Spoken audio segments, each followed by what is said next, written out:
constantly struggling with intonation, I've got 10 reasons why you're not in tune.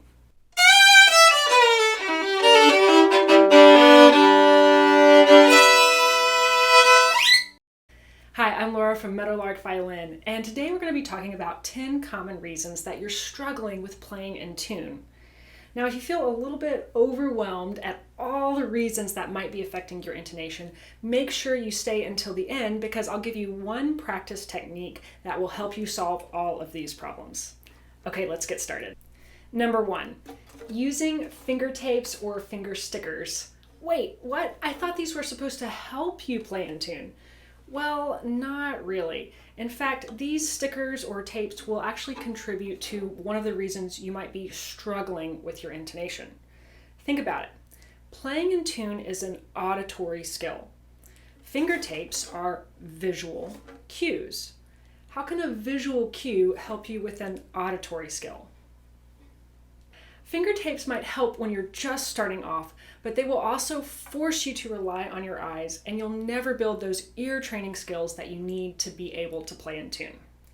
Number 2, incorrect left hand technique. If you've got a crooked wrist or maybe your thumb is pulled far back, it's going to make it hard, if not impossible, for you to play in tune for a couple of reasons. Incorrect left hand technique can make you play with flat fingers. And flat fingers is the next reason that you might be struggling to play in tune. Your left hand fingers need to be curved like little arches or boxes. This allows you to hit the string with accuracy. If your fingers are flat or sloping, you won't be able to accurately adjust your pitch or accurately hit the string. Number 4, not leaving the fingers down. My rule is that if you put a finger down, you should leave it down until you absolutely have to move it.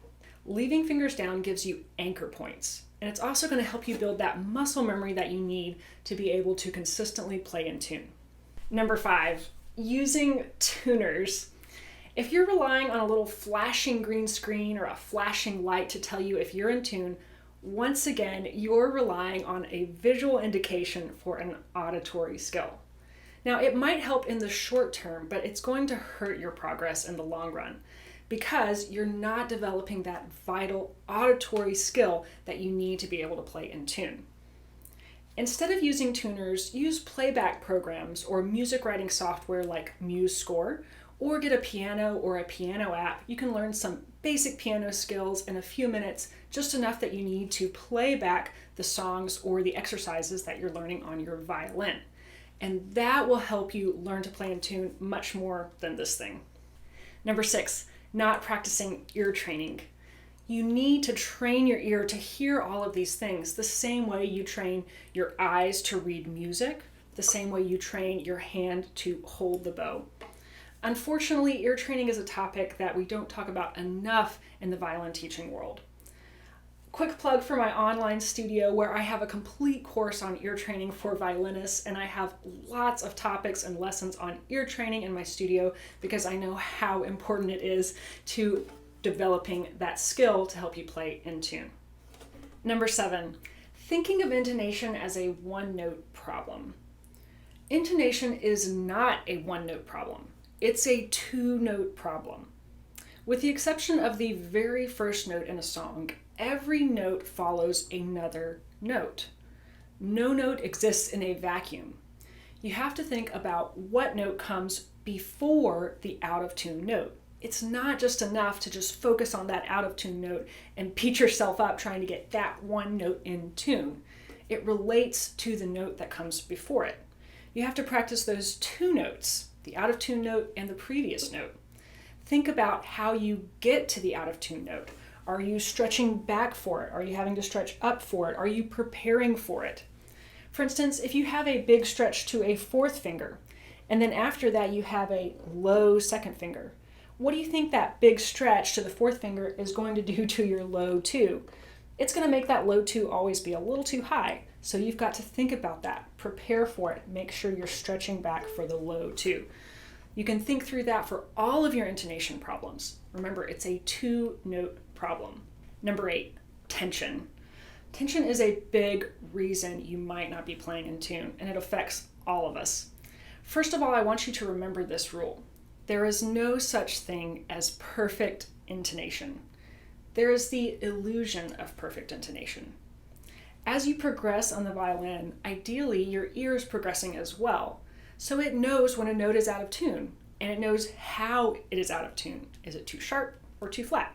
Your left hand finger will be able to quickly adjust to what the note should sound like based on what your ear is telling you. Ideally, this whole process happens quick enough that your listeners have no idea that you originally played that note out of tune. The point here is that your fingers need to be able to adjust and move with lightning quick speed. And if you are tense or if you have a death grip with the left hand, then your fingers will never be able to move quickly and adjust to being in tune. Number 9, not preparing the fingers. When you're playing one note, you need to be thinking about the next note, and your finger needs to be preparing for that note. For instance, if I'm playing first finger and my next note is a fourth finger, while I'm playing the first finger, I need to be stretching up with my pinky, maybe moving my thumb up to help me get that stretch.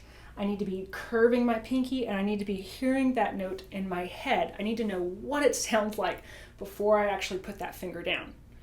If you're not thinking ahead like that, every note will catch you off guard, and you'll always be playing catch up. If you're also thinking, there's no way I could ever think about all of those things that I need to think about to play in tune, you're wrong. This brings me to the last reason that you might not be playing in tune, and this is one thing that can help you with all of these other issues. Number 10, not practicing slow enough.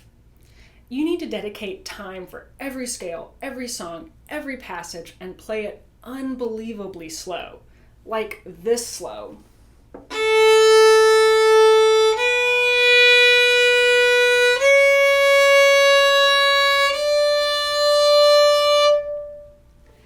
When I play things that slowly, I actually have the time to think about all of those other things that we've talked about. I have time to prepare the next note. I have time to force my left hand to relax. I have time to think about the intonation in terms of two notes. I have time to curve my fingers. I have time to think about leaving my fingers down, and I have time to understand what my left hand is actually doing over there. Now, playing unbelievably slow is one of the best tools we have as violinists, but unfortunately, it's also one of the tools we use the least. So take some time to play unbelievably slow every day with every passage, and I think you will hear a major improvement in your intonation. If you'd like more resources and more lessons on all of these topics, check out my online studio, and I'll put a link to that in the description below. I'm LORA from Meadowlark Violin. Happy practicing.